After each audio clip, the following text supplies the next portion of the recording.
That is rare, very rare Boulder power amplifier, 500 AE Boulder. This is what is inside. High technology, high end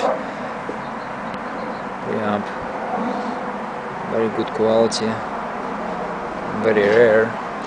Was look like made in 1989.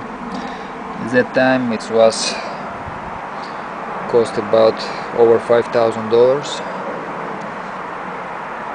for that unit.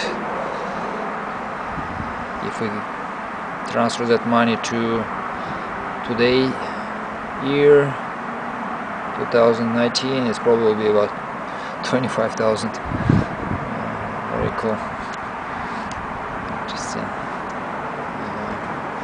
It's a small place in Boulder, close to Boulder City in Colorado. They make them 55 pounds. Heavy unit. Boulder 500 AE audio files. Thank you for looking. Good luck.